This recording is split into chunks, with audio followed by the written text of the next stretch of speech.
Starting now. I just want to say to everybody, welcome, welcome, welcome. Are you ready to get big and get big out loud right now? I'm excited about this show. I'm Dr. Pat. I get to hang out and just sit here and listen to Kari Knutson. I get to sit here and just I do the introduction. I'm going to tell you who Kari is, and then you're going to get to hear from her, because there is so much to talk about as energy is shifting and things are changing, and we're looking at success or we're looking at failure. There was a quote from Star Wars movie, and Yoda's quote was about failure is the greatest teacher. And yet at some times the word itself scares people. Today, we're going to hear this incredible journey that Kari is going to put us on, because that's what she does. And then later on, I don't know if she's going to sing for us a little bit, but we're going to see where she goes with this, because she is a performer. Kari Knutson, Get Big Out Loud. This is where we explore the complex, funny, and beautiful ride of life. But more than that, she is a professional speaker, school counselor, storyteller, mom, closeted rap artist. Benny, we haven't done that yet. Chronic extrovert, and more. And think about this now, where Kari is. This show is to help all of us step in, step up, and step out. Kari, great show today. I'm excited about this one, right?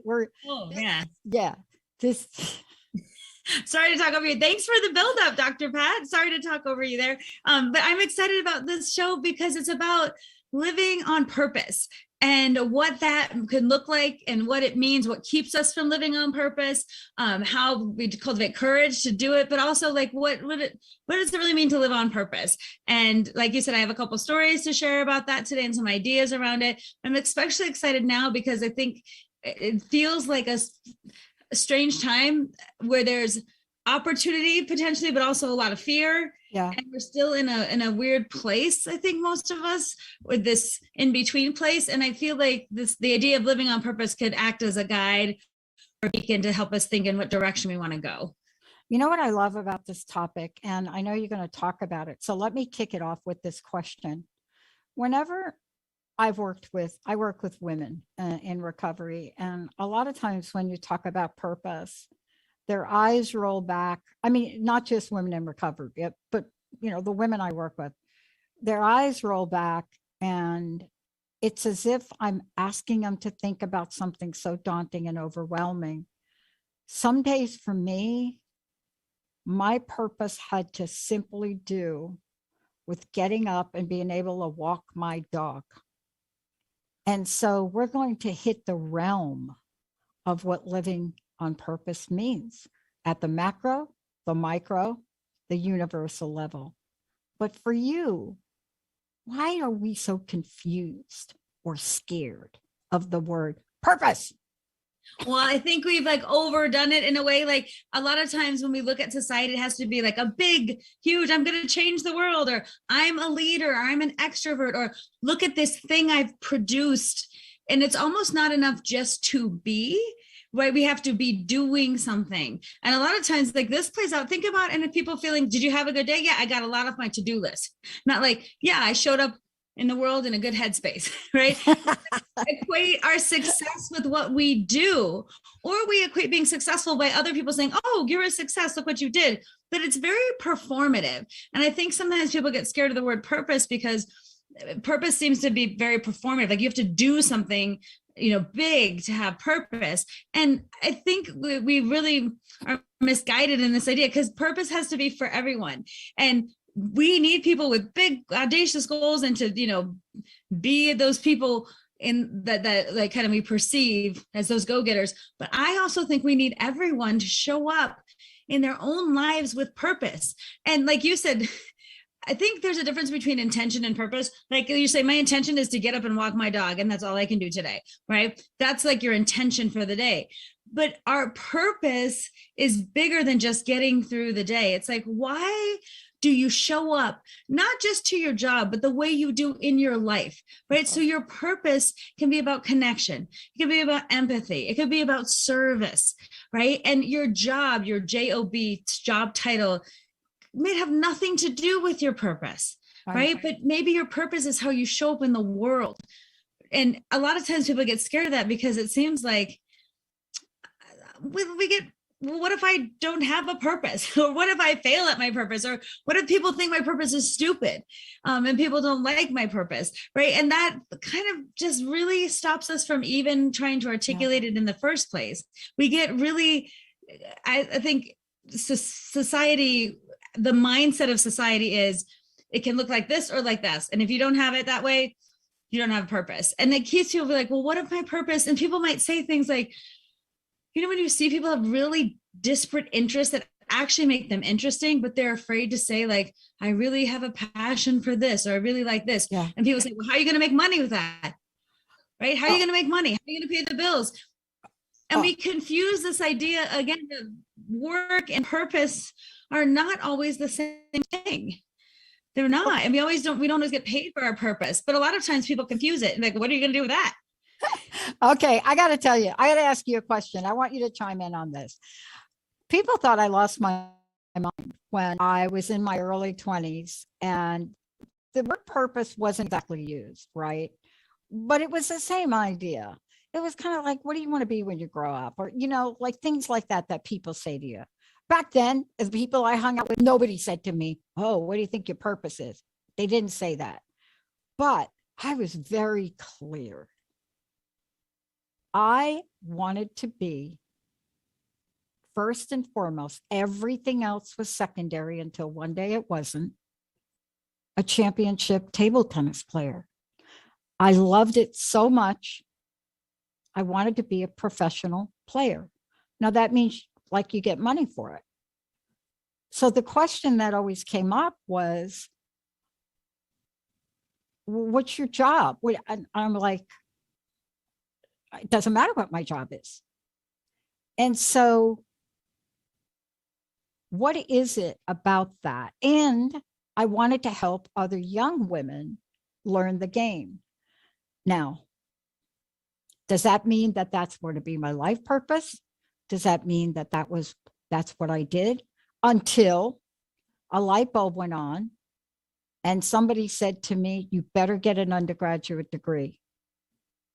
So help us explain the multidimensional nature of purpose so that we all don't feel ashamed that whatever our purpose, our heart's desires are, that they're not enough. Because isn't that the pothole we step in sometimes? Oh, yes. I feel like so much when the pothole is the fear, like the judgment, right? The rejection, the embarrassment, like all those things that we're going to get if we say out loud what we want. Also, you brought up a good point. It's a confusion between our job. What do you do for work? Right. And sometimes, again, it is not about our how we pay the bills. Right.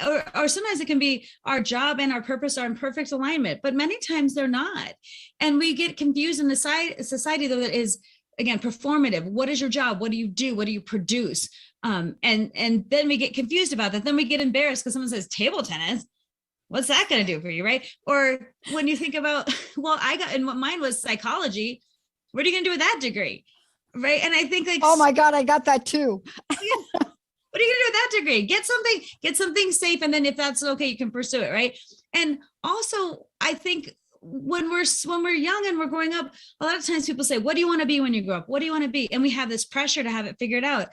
I like the idea of, well, right now I'm doing this thing and becoming this person and evolving in this way. And even when I look at my life, I say, oh, look how this experience shaped this to change this, to add to this. And it's a journey. Most people, when they look at their lives, will say that it's a journey. And I didn't know exactly what I wanted. And then I went on my journey and I'm evolving. But we put this pressure on young kids. What do you want to be when you grow up? What do you want to do? And they're like, ballerina, astronaut, banker, lawyer. What would make my parents happy? Right. And then sometimes as we get into an adult role, we think we're safe. And I call it the illusion of safety because, okay, I got the safe career that nobody questions, right? But then what happens is a lot of people are miserable in those careers because it's the facade, it's the illusion of safety. I didn't get to do, what I wanted to do, so I did this. Or people too could have jobs that they absolutely love and they're good at, but they're also missing living on purpose, and which is having the courage also to pursue their passions. So there's a lot in there that I think it's not only society, but it's the human psyche. We want safety, we want comfort, we want people to like us, we want to be okay. So when you're saying to me, what do you want to be when you grow up? If I know you want me to say doctor, and I say doctor, and then you're like, oh, great, Kari, good choice. Then we have our relationship, the feelings based on that. So a lot of times we give up our power to others for the simple act of feeling affirmed or loved. But again, it's the illusion of that safety. And that's why a lot of people, the whole idea of take this job and shove it, or I'm out of here, but it's almost like we have to get to the end point and be so extreme about it, that I feel like that's what's missing. What if we could have this idea of, a lot of times we have to do things to pay the bills, right? To work. And a lot of times our purpose and what we do are not necessarily aligned with that. But I think it's so disparate sometimes that we lose sight of, how could I have both, right? And and is it possible to align my purpose and my passion and have the courage to do it and get paid for it? Maybe not. But sometimes we only think that the outcome has to be the money, or it has to be the recognition, or it has to people saying it's good, right? And that traps us in so many ways, because we get scared, we get fearful. And I mean, I don't want to be judged any more than the next person, right? And crossing the line of your comfort zone, that line is really the line of courage that you have to cross. And that brings a lot of anxiety for people, right? So I think it's both external and internal when we're talking about this. The messages we receive from other people, and then the messages we tell ourselves, and then there's, it gets all blocked, basically. Yeah, I have to tell you, I love this because, we are so often, as you put it so beautifully, worried about judgment, rejection on it. Mm-hmm. Embarrassment, not enough, whatever that looks like for people. Mm-hmm. But what's fascinating about it is, I was watching I guess, I don't know if it's a documentary but it was a story of Venus and Serena Williams and their dad. Mm-hmm. It was on cable or something this weekend. I was really fascinated. I want to watch it.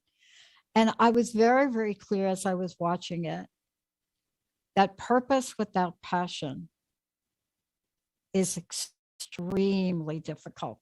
I wonder, Kari, if it even is purpose, if it's without passion. And the only reason I bring it up is, as I was watching that, I had somebody ask me, why did you have that when you were young? Why in your 20s, out of the things you could have picked? And I said, they said, was it because you wanted to be number one? I didn't have that same thing that the sisters, the Williams sisters had. I didn't have a dad, but I loved that sport so much, and to play it, I wanted to play people all over the world, and the only way to do that was to compete. Honestly, if I had more of a competitive streak in me, I probably would have done a whole lot better. But I just wanted to have fun to a fault. How are you leading a match 17 to 8 in the Olympic team woman, whatever she was, and then lose the match? But when we make life and purpose about winning and losing, what's the impact of that? Do we put ourselves in the middle of worry? Do we put ourselves in the middle of fear? Do we subject ourselves to success or failure? What is your sense of this? I love the idea. Can you have purpose without passion? That whole idea. Can you? I think if it's externalized purpose, I think your question is great. I think if you have externalized purpose, like other people giving you your purpose, and it's hard to have passion around that, I don't think it's true purpose. I also think if it's purpose for the end goal, like I don't think making money is necessarily bad, but if you're tie your purpose with how much money you're making. And then let's say you don't reach your goal, then was it worth it? Or to me, the idea of purpose that's internally driven, the internal thing that keeps, like, I feel like it's like if you equate it to a fire, right? The purpose is the fire, the thing that gets you up. You have to feed the fire with something so it doesn't go out, right? And I feel like passion is the kindling for that. Like I work so hard in my own business. I'll stay up late. I'll make things happen. I'll work so hard. It is the best work though that I've ever done. Right? I love it so much that it's worth the pain, right? Of that, of the hard things. Or when I work so hard on something and I get someone who gives me like a negative feedback, something negative on my feedback. Or someone said something one time about my show, like, and criticized one of my things in my show. And I kept thinking like, oh, you didn't like it? You criticize me? But to me, that shrinks you right back down, because you're thinking, well, am I doing it for you, or am I doing it to do it? Am I doing it because it needs to be in the world? Am I doing it because I feel good, or I want to have fun, or this feels joyful, or this feels important? Right? Those are the feelings that are the kindling of passion, I think, that drive the purpose, rather than the kindling being, do you like it? Does society say it's good? Do you think this should be my purpose? And I'll say in my safety of an easy purpose that everyone will agree that is good, right? And I see this so many times, honestly, when I speak to different groups of people. The people that I speak with are super passionate about their careers and whatever industry they're in. But we also talk about the judgment they receive from society about what they do. And like just recently, I was talking to the Humane Society in Pikes Peak, specifically law enforcement, animal law enforcement. And we talked about the stereotypes of people being like, oh, you're just a dog catcher, right? Yeah. Like, and then also the people in animal welfare. Oh, it must be nice to be with dogs all day and adopt dogs. And they do not see the complex system that goes along with animal welfare. Right. And they just categorize people and demean them. And yet these people are so passionate about what they do. But then, oh, you're just a, right. And they reduce. And sometimes we then own that reduction. Like, I guess I am just a, right. And that diminishes why you show up every day. If you're constantly being like, do you understand me? Do you affirm me? Do you think I'm good? Do you understand my job? Because sometimes we have to say, here's what I'm about. Here's what I do. You may not get me yet, but give me some time. Right. And we have to show up to the world, not expecting that immediate gratification or understanding sometimes, because we're not going to get it. And that's what I feel like waylays two things. It makes it hard to stay focused on our purpose. It diminishes our passion, and it diminishes our courage. And those two things get us stuck. Yeah. And that's what I think about that question. So look, the idea for this, let's talk about where the idea for this show came from, because it's a beautiful story. And I was really blown away. First of all, Scarlett Johansson, or Scarlett Johansson, depends on where you're from. Right. Black Widow, played the character Black Widow in all the Marvel, won a People's Choice Award. Now, the character Black Widow is no longer existing because they killed her off in the movie. And anybody that followed this knows that. But she got this People's Choice Award for Black Widow. She's a woman. She produced this film. And when she accepted the award, I was really struck by what she said. And it's a lead into why you decided to do this show on this topic. She didn't talk about thank you and blah, blah, blah. She said, I wanted to bring heart to this character. And I didn't know if I would be able to create this character that people would come to love. She said something like that. I don't have her exact clip. She talked about her role as Black Widow in a very purposeful way. It wasn't just about, oh, I'm an actor and I'm going to play this role. She wanted to bring something to life that was inside of her. Mm-hmm. Now you were looking at this today because something touched your heart. Tell us about that. Yes. And I love the lead into like what touches us, right? What motivates us, what gets us at the core versus what should get us. We all know when we have those feelings of like, that I call it the spark, that in me, it lives right here, that like, oh, I'm excited about that. Oh, I want to follow that or pursue that. It's a intrigue, and it's beyond, I'm an actress and I want to be a star in a movie, right? I want to bring this character to life is so much different than I want this to make $1 million or whatever. So for me, the reason, something that touched me recently is I was watching the movie on Netflix called Tick, Tick, Boom. And it is the story of Jonathan Larson, who was a lyricist, composer, and he really wanted to produce something for Broadway. And it's about him turning 30, and it's semi-autobiographical. And the movie just struck me so much because it really showed how someone in their 30s, I think I related so much to like, am I going to be successful? Am I going to make it? And I remember my 30th birthday being like, oh my gosh, I'm 30. How did that happen? I've done nothing yet. I've done everything, right? It's a real big moment. And I think too, because now that I just turned 50, I had that similar kind of feeling, that marker in time. So in this movie, he's turning 30, and it's showing he works at a diner. He's been working on this Broadway musical called Superbia.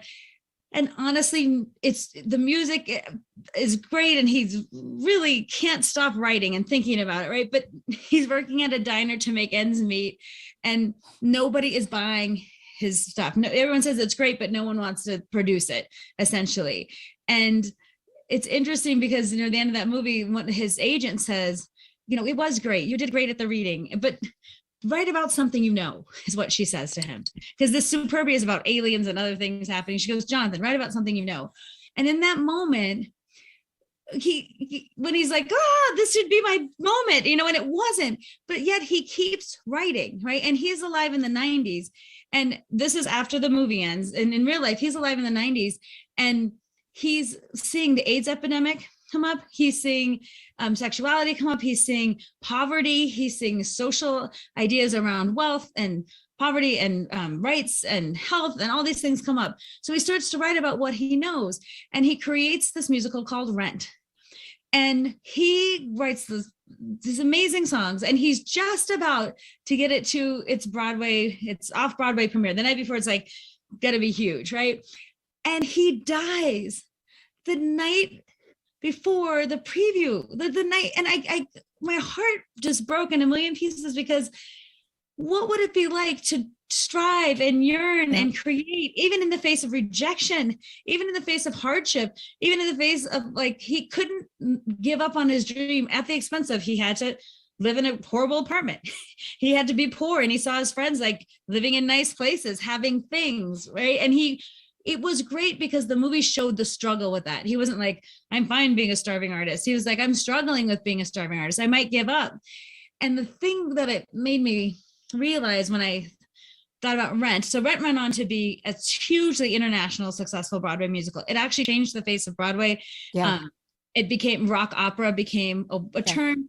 And it was his singular work that changed Broadway forever. It was one musical that line in the sand then shifted what was possible, and that made people like Lin-Manuel be able to do his kind of work, and Hamilton, right, and all this stuff. So what I thought about when I saw that was like, oh my gosh, he lived so on purpose, but he never saw the outcome of his effort. And how many times do we strive for a purpose only for the outcome? We want the outcome, right? And what keeps you going when it's tough, when you get rejected, when it feels all is lost? Some of us can't just not do the work. And his story just touched me so much, because comparison now with Stephen Sondheim just passed at 91, and he had a long, incredible, illustrious career in Broadway. And I kept thinking of this juxtaposition between these two men, one who died at 35 with one singular Broadway show, and one who died at 91 with a huge amount of work. Right. And the thing that I compared about both of them is they both lived on purpose, and one did not stop because of rejection and perceived failure, and one did not stop because of perceived success and accolades. Because Stephen Sondheim could have said, listen, I've written 1 million of these, I got every award in the world, I got my name on a bunch of theaters, I'm wrapping it up, I'm rich, I'm famous, I've done it, everyone has a lot of songs because of me, you're welcome. I'm done. But he didn't, because it was more than those successes and accolades that kept him living on purpose. So when I juxtapose these two people, it really struck me, you know, this message of what does it mean to live on purpose? And I thought this story was an idyllic way to think about these two men doing the same thing, having very different experiences, but both living on purpose. I love that you did that. And I love the example you gave. I want to talk with you about it more when we come back, because what if we could remove the shackles that we put on our purpose? What if we could do that? What if there was a way, as you talked about, and this is in the body of work that you do with people, you know, because purpose has a mental, an emotional, a spiritual, all those elements. Mm-hmm. We feel it, we think it, we rise up for it. And sometimes when we are on the edge of failure, which I am very familiar with, we say, hello, are you watching me here? Could you just give me a little hand or something? Hello, can you do that? When we come back, 2022, our theme for 2022. I'm getting teased about this, but it's very powerful for us, Jessica, myself, and Linda. Every year we have a theme. And our theme, it could have been all about the network. And we looked at each other and we said, no, we've got to give back. 2022, it's all about you. It's all about you, Kari Knutson. What can we do to support you better? It's all about you, all of you listening. You know, our membership will give you gifts every month to help you rise up. It's all about you, all the hosts and producers. Benny, it's all about you, because this is a time now where we have to remove the shackles of fear of purpose. When we come back, I'm hoping you're going to help me out here. I'm hoping you're going to help me out.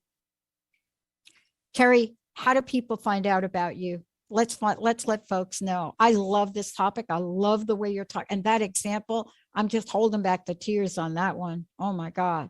How do we find out about you? You can go to knutsonspeaks.com. It's KNUTSON.com, or I'm on any social media channel under Knutson Speaks.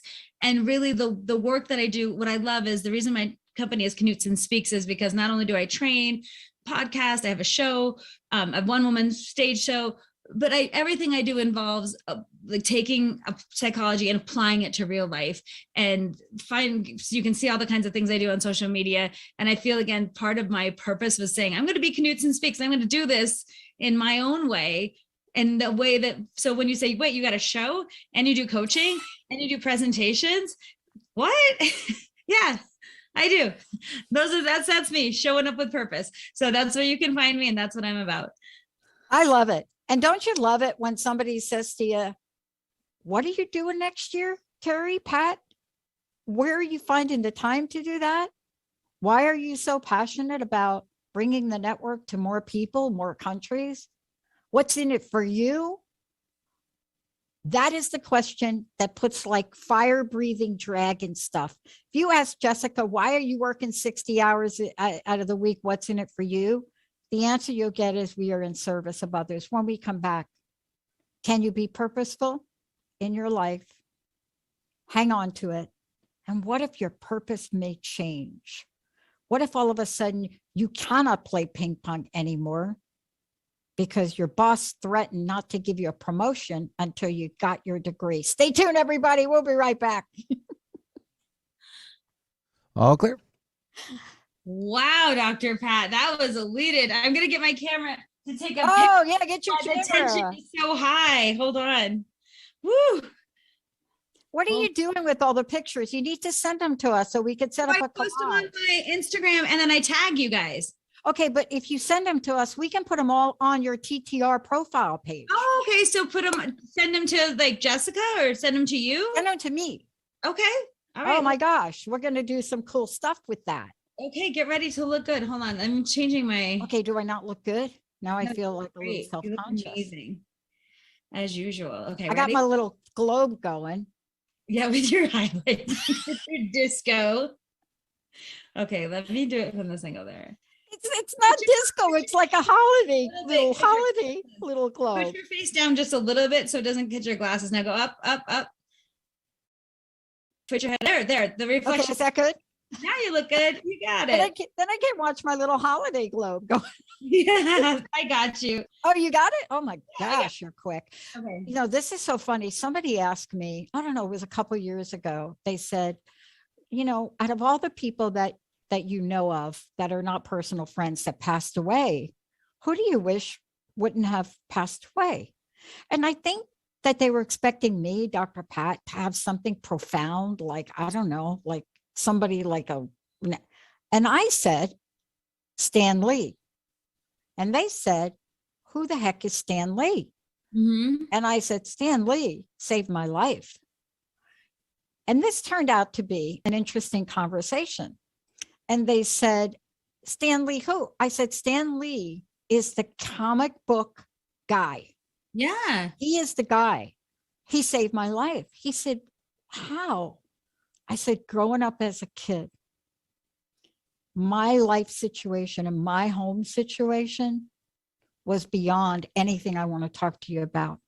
And Stan Lee and those comics saved my life. I said I would get the comic books. I still have some of them. I would get the comic books and I would sketch the characters and I would draw them. And I made them all my friends because I had nightmares at night. And the only way for me to get a night's sleep was either sleeping on the fire escape, but I would make all of the characters in the Marvel universe on my team. On your team. Oh my Yeah. God. And I said the same thing for DC, but mostly the Marvel characters. Those were the people that I would make on my team. So when I went to bed at night, if I had a nightmare, I could call them in. Wow.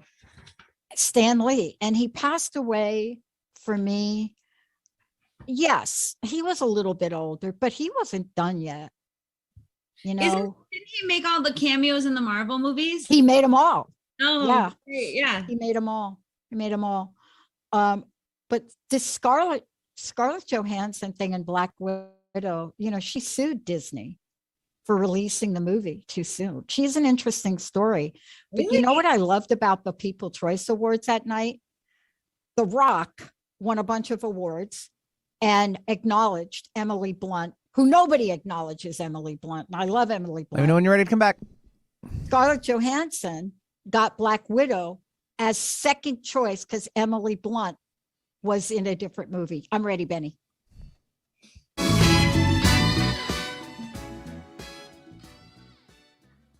Are we gonna bring disco back? Hey, everybody. Everybody. Broadway. That's Broadway. No, I know. Keep I'm it just focused, like, Dr. Pat. I was very good. Broadway. Oh my gosh, I so miss Broadway. Kari Knutson is joining me here today. This is her show, Get Big Out Loud with Kari, living the complex, funny, and beautiful ride of life. Some of the things I didn't say about Kari, which I want to mention for a minute, is when you meet someone like Kari and you take her professional career, the world of psychology, emotional intelligence, she is an expert at that. And then you take a look at who she is as she directed and stars in a one-woman storytelling show, Ain't Never Met a Stranger, which I don't know if she's going to go do that thing again, but I hope so. And then she shows up and does this show because this is of service. So we're going to talk about not just that, but can you carve out something where you can honor where you are right at this moment? Can you honor this today? And if you cannot, can we help you today? Give us a call, 1-800-930-2819, 1-800-930-2819. This is like powerful. You're setting us up for 2022, you know. Mhm. I think talking about purpose is one of the most important conversations that people can have. If you all don't have a coach, if you need someone to help you with this, get a hold of Kari. You might be afraid to talk about it. You might already be preconceived as a failure for something which you haven't even identified yet. And we want to tell you you're not, right, Kari? Not a failure. No. And I want to speak to that real briefly because I think the idea of being successful at whatever you decide you want to do is usually based on outcomes, not effort. And sometimes you can't control the outcome. You can always control the effort. And I think that idea of I failed because I didn't reach this marker of success, whether that's external or internal, sometimes we forget, like, oh my gosh, but look how far I did come. And sometimes even the smallest bit of measurable success is our effort, right, to get us there. And this, to me, like, when I think about watching the movie, like Tick Tick Boom, or seeing people, they don't write the song and be like, oh, look, it's perfect. Look, I just wrote, there's like, they come up, there's an idea that Jonathan Larson had, then he writes something, then he tries to get a lyric, and then it's awful, and then he changes it again, and then someone sings it, he has a different realization. It's evolving, right? Just like a song evolves, and then we hear it and we think, oh, that song's always existed like that, pure perfection. And no one says, man, I bet there were hundreds of hours that went into just what word would go there, or how to score this part, or if we should repeat this line or not, or this doesn't quite work with the key change, or whatever you're going to say about. And that's how I think we equate that. We expect to just show up and be like, look, it's all perfect. And we never see the effort. And sometimes the outcome is not what we want. Other people don't like it. It's not what we even hoped it would be. But I think you cannot lose if you go back and look at your effort as a measure of success. And I think that idea, instead of outcome always being the measure of success, if you thought about effort, you could reframe a lot of things in your life. And you could also see, as everyone knows, but it's hard to internalize, even me, I hate this part, failure is part of the growth process. We actually have to acknowledge that, can I fail? Can I fail well? Right? Can I cross the line of my comfort zone to actually put myself in situations where I might fail? What did I learn from it? Right? And failure in quotes, to me, is like, is it an abject failure, or parts of it are failures, right? So we have to be willing to fail to put ourselves further out there and to be successful. And that, again, like, keeps us real small, because we want safety, we want comfort, we want to know it's all going to turn out.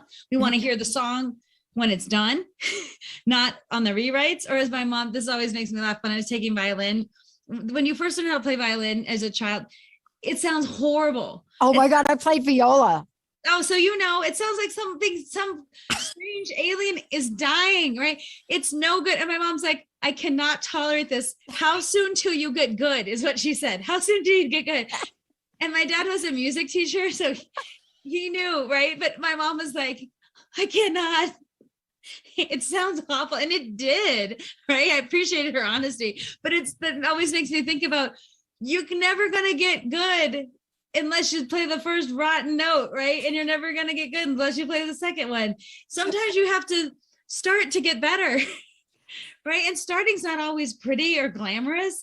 And I think too, every start that I've made, I look back to my first presentation, I keep it on my hard drive on my computer. So, because I open it up sometimes, because it makes me wince when I see how poorly produced it is compared to my standards now. But I always thank that first presentation, because without the first one, I wouldn't have got the second one, or right now the 100th or the 200th one. I needed that not very great presentation that makes me like, I literally look at it like this and like, what were you thinking? Oh my God, I know. I did that I grew and I changed. That was a success because of my effort, right? Oh my God. Those are some examples. You're so right about that, because I have never forgot my first, let's just call it my first, like, professional presentation, because I think that's what you're talking about. I mean, we're presenting all the time in our lives, but there's that one time that you're asked to present. And I will never forget this, because it could have stopped me from ever speaking again. First of all, I started as a kid, but that wasn't the issue. I went through early menopause. And I'm given this presentation in a pink shirt that completely pitted out in front of a room of men, executives. And honestly, anybody that knows what I'm talking about knows you can't control it. There isn't any amount of any deodorant that you're going to use. But see, that could have been my end game. But let's just talk about Yoda for a minute, because I was reminded of this weekend. I work on computer stuff, and I got the TV and the radio going. The greatest teacher failure is. Do you know how many people wanted me to change the signature question of the show from what would you do if you knew you couldn't fail, because it wasn't positive? I don't know. Help me. How do we skirt around the lessons we get from failure, the stamina and the resilience it builds? Because I don't know if you quit playing the violin at that point, but I could feel you on that. And, there's nothing more disappointing than you finally learning a song and you play it for your family and you play the viola, which doesn't have you could play Jingle Bells and it sounds like because you're not playing the main melody. And your dad says, how much money are we paying for those lessons? But look, we could either throw the towel in or not. Let's get right to that point, can we? Yes, because here's the point I want to make. There is a cost to following or not following like your passion, right? And the cost might be like literal, like how much are we paying for this? We can't afford it. You're not getting good fast enough. You're done, right? Another person can make that choice for you. But it's really the personal cost, I think, of deciding not to follow it or follow it both ways, because it comes at a cost. Following your passion comes at a cost, not following it comes at a cost. So you're going to pay either way, I think. But the idea of that it's not worth it is something we have to get over, or that I don't want to fail in the process is something we have to get over, because a lot of times we don't give ourselves credit enough for the small starts that it takes, or to be a beginner again, or to say, I had a friend, these are two friends that I have that had interesting things. One friend just declared, I'm an artist. She's like, I'm an artist. And meanwhile, she had been like a librarian and a stay-at-home mom and worked at a museum and all that. But in her heart, she's like, I am an artist. So I'm going to produce art. And I'm going to learn about it and I'm going to do it. And then she just posted recently, this year was my first time as a full-time artist. Right. And it's only because she one day said, wow, I'm an artist. Wow. I love it. Sold anything or done anything, or had to create her great canvas work. All it started with a simple statement. I am an artist. And owning that put her on a journey, right? It's a trajectory. And I had another friend working in corporate world, knew she was a gardener, knew it. Took her 12 years to figure out, like, I really want to be a gardener and I want to do this work, right? I want to work to make the world a more beautiful place. But that tiny voice that said, I know my purpose, right? Versus the society voice of, you should do this. You're going to give up all this, right? That's the juxtaposition, or it's not somehow worthy enough. And that's, again, the price for admission to either do your purpose or don't, because doing it is going to cost you something, right? The judgment of others, the embarrassment, the potential fear. But not doing it might cost you a lifetime of regret, of sadness, of heartbreak, of only if, right? Or of the security that I call, again, the illusion of safety. You feel safe, but something is wrong. Yeah. Right? Because you're not living on purpose and you know it. So the days and years drag on, and then you have your midlife crisis and be like, and we're not supposed to live like that. That's why I feel it's so extreme. You either are all in or you're all out, whatever. Part of me is like, you can still do your day job and also have a passion, and maybe you can blend those and maybe you can't, but you can still live on purpose no matter what you are doing. And that part I think we forget, because we get into the grind and we get into what we should do and we have to do. And sometimes we, like you said, my intention to get through this day. My intention in the moment might be to get through this day, but my purpose is bigger than the moment. My purpose is, again, driving me. And the passion for that is the kindling that keeps the purpose alive. So it's an interplay. There is a cost to pursue it, but there is a cost not to. And can you talk more about that for a minute? Because I think that point right there is so important. And I love that you're bringing it up, because I don't know about you, but every once in a while, I'll get hit up beside my head by either somebody I know or saying to me, hello, You're so busy. And you're so busy. And we had to talk to our producers, like when they answer the phone, like not to say, well, she's so busy and Jessica's so busy, because we don't see our lives like that, but there's a cost. And so for those of us, we think about our passion all the time.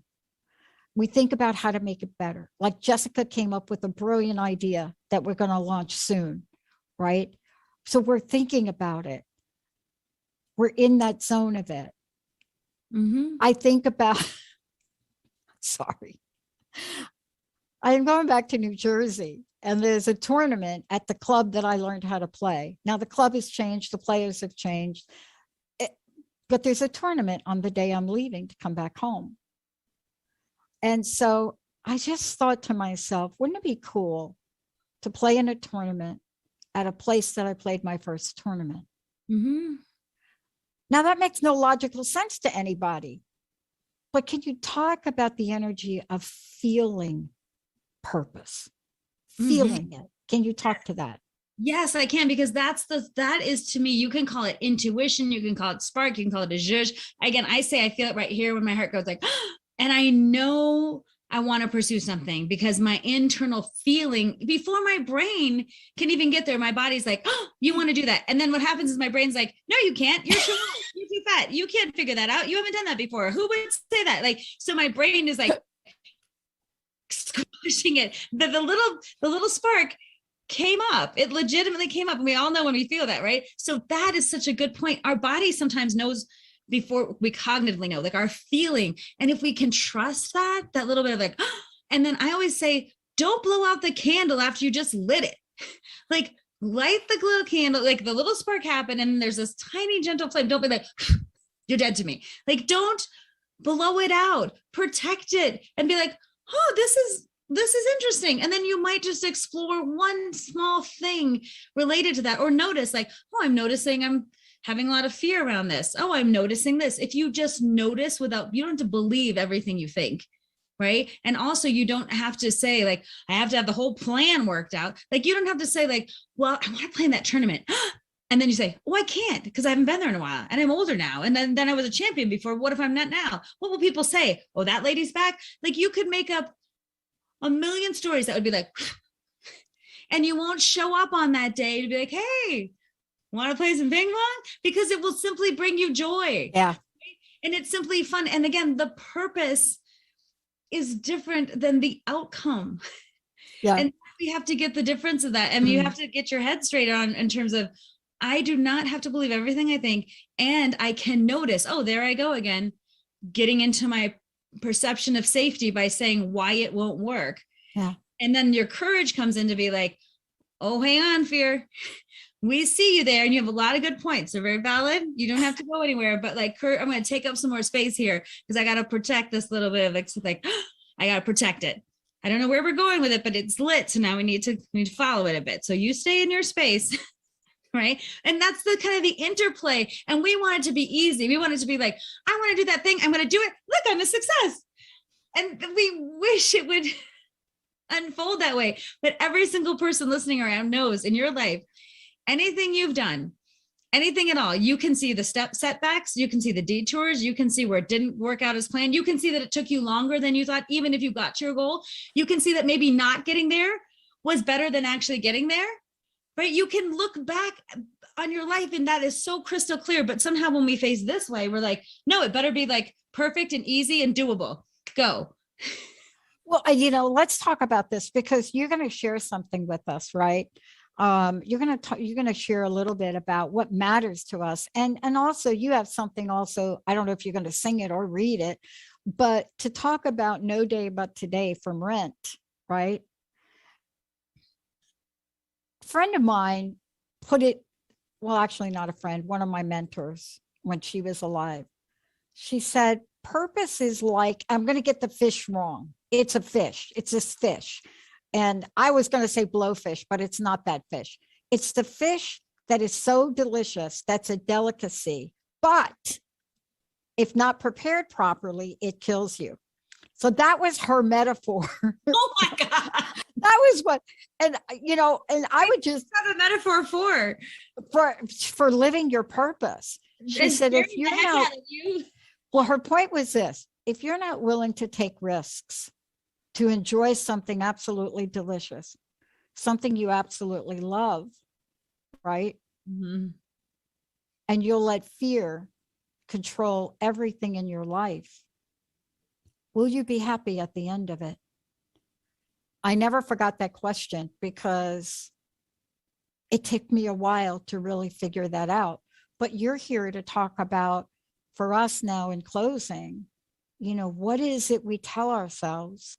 What is it that holds us back? But what is it that inspires us more than anything? Anything to Well, and move I love what forward. you said. I want to just go back to one thing. I think there's a Sure. difference between fear and danger, and you Oh, have yeah. to understand that difference, right? So if you're going about to eat a poisonous fish, that's dangerous, right? Yeah. If you're fearful of trying fish, that's different, right? Yeah. And Yeah. so the idea of fear and danger and like not being driven by that fear because it will be present, right? And it will be there. But the cost of not getting in the ring, like Brene Brown says, like get in the ring, right? Like the idea of getting in there, doing something towards that, even if you don't know the outcome, even if people are like, why or what are you doing? Or even if it's your hobby, even if it's your side thing, whatever it is, having some part of that in your life, to me, I believe that's what makes life worth living. I believe that's what takes us out past paying our mortgages and our bills and being worried about things. I believe the purpose of life is to share your purpose with others. So if you're not, I feel like the world is missing out on something that only you can give. And it's basically waiting, right? Somebody is waiting for that. Like somebody needs that. You need to express that. And even like in the Jonathan Larson story, his need to express that wasn't met with like, yay, we're ready for you. The world was not ready for Jonathan Larson until it was. And then when it was in a big way, right? And because of he didn't stop producing, he was able to meet that, right? The world then was ready and it opened up. But the idea of stopping just because you're not a success commercially or otherwise is so, we have to keep that, I think, and again, keeping that flame and keeping it protected. That is not the point. Yeah. The point is to live your purpose. The point is to show up and to do that because it brings us edification, right? And really, I think it's the most basic display of love we can give ourselves and the world. Right? I love it. And the confusion is between selfish and selfless.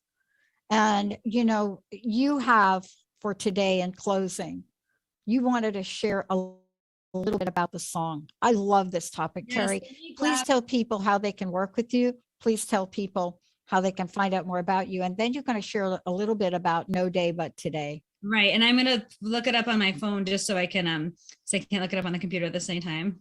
Yeah, I totally understand that issue. Yep. It's like the first time I fell off a horse when I was 9 years old, horseback riding. And my coach trainer said, get back on the horse. Mm-hmm. Get back on, right? He didn't say, how are you? He said, get back on that horse. All right. You ready? Okay. Yes. So here's what I love, because Jonathan Larson was prophetic, I feel like, in what he was actually trying to say. Yeah. And this is how he said it. There's only us. There's only this. Forget, regret, or life is yours to miss. No other path, no other way, no day but today. And then he goes on to say, I love this next part. I can't control my destiny. I trust my soul. My only goal is just to be. And then give in to love or live in fear. No other path, no other way. No day but today.